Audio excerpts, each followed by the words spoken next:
এক নম্বর গুণাবলী আল্লাহ বলেন, আল্লাযীনা ইয়ামশুনা আলাল আরদি হাওনা।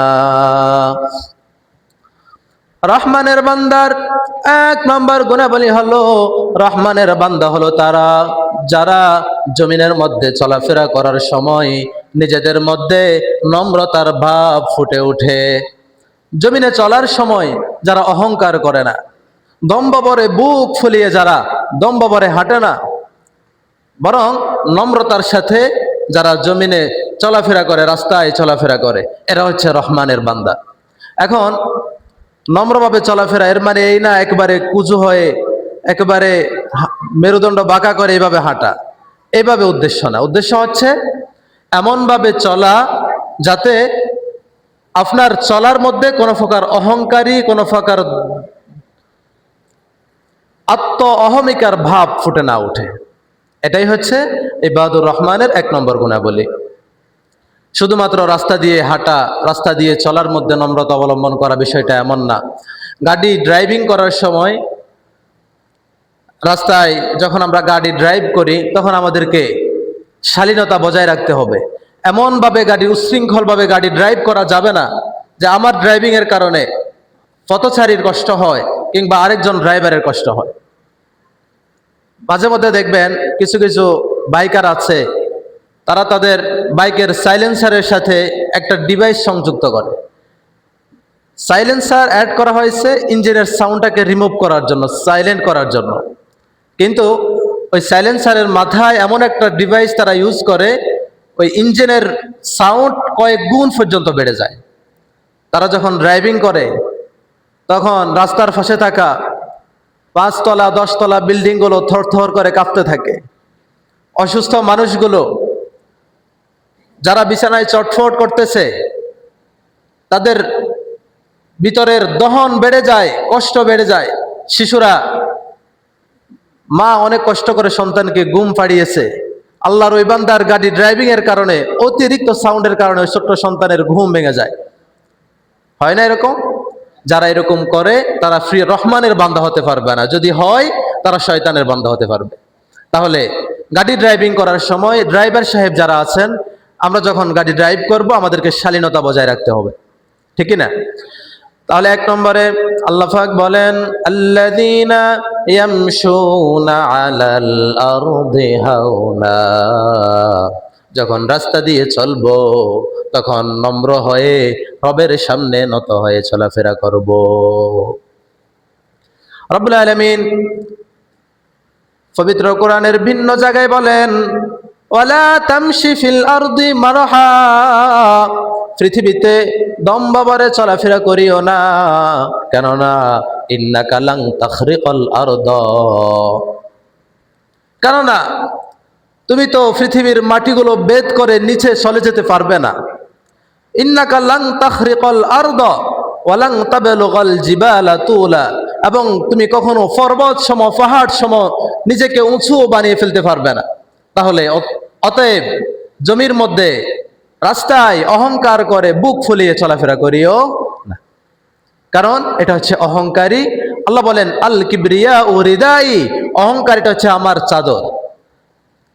মান তাওয়াদা লিল্লাহি রাফাআহুল্লাহু ওয়া মান তাকাব্বারা ওয়াদাআহুল্লাহ। বিশ্বনবী বলেন, যে ব্যক্তি নম্রভাবে চলাফেরা করবে রব্বুল আলামিন তার সম্মান, তার মর্যাদা মানুষের অন্তরে বাড়িয়ে দিবে।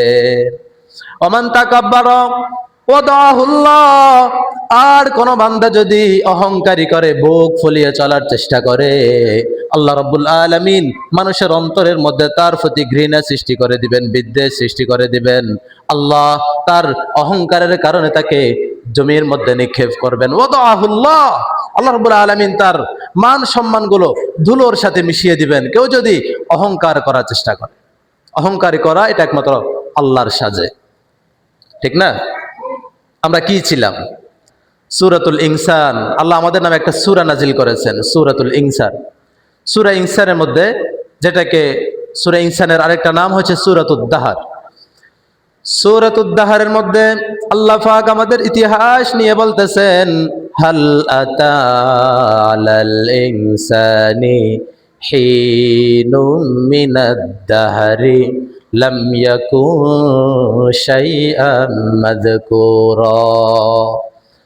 রব্বুল আলামিন বলেন, ও আদম সন্তান, ও দুনিয়ার মানুষেরা শুনে রাখো, হাল আতা আলাল ইনসান, মানুষদের জীবনে, মানুষের ইতিহাসে এমন কোন সময় কি অতিবাহিত হয়নি, লাম ইয়াকুন শাইআম মাযকুরা, যে সময় ওই মানুষটা উল্লেখ করার মতো কিছুই ছিল না। ইন্না খলাকনাহু মিন নুতফাতিন আমশাজিন নাবতালি, আল্লাহ বলেন আমি তাকে সৃষ্টি করেছি এক ফোঁটা নাফাক পানি থেকে। কি থেকে?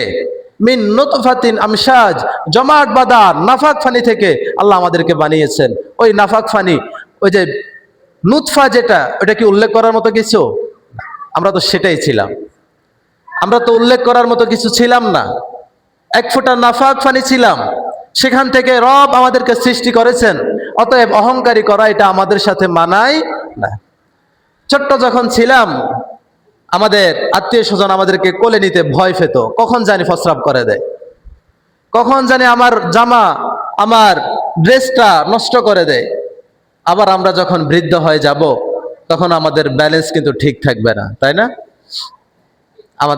আমরা বিছানায় প্রস্রাব, বিছানায় পায়খানা, আমাদের এই পরিমাণ করুণ পরিণতি ছিল, আবার সামনে আসতেছে। যদি আল্লাহ হায়াত দান করে, তাহলে অহংকারী করে এটা তো আমাদের সাথে মানায় না। অহংকারী করা তো তার সাথে মানায় যে লোকটা স্বয়ং সম্পূর্ণ, যে লোকটার কারো হেল্প নেয়ার প্রয়োজন হয় না। আমরা প্রতিনিয়ত অন্যের হেল্পের প্রতি মুখাপেক্ষী, ঠিক না? আমরা বাজারে গেলে ব্যবসায়ী ভাইদের কাছে মুখাপেক্ষী, পাম্পে গেলে তেলের জন্য আমাদেরকে লাইন ধরে দাঁড়িয়ে থাকতে হয়, সোজা এদিক সেদিক করা যাবে না, সোজা হয়ে দাঁড়িয়ে থাকতে হবে। এদিক সেদিক করলে তেল পাওয়া যাবে না। তার মানে ওই পাম্পের যারা সিকিউরিটি গার্ড আছে, যারা তেল দিচ্ছেন, তাদের কাছে আমরা মুখাপেক্ষী। 2 লিটার তেল নিয়ে কি খুশি, অনেক তেল পেয়ে গেছে, সে অনেক কিছু পেয়ে গেছে, 5 ঘন্টা সিরিয়াল ধরে। তার মানে আমরা অনেক দুর্বল। আমরা অহংকার করা এটা আমাদের সাথে মানায় না।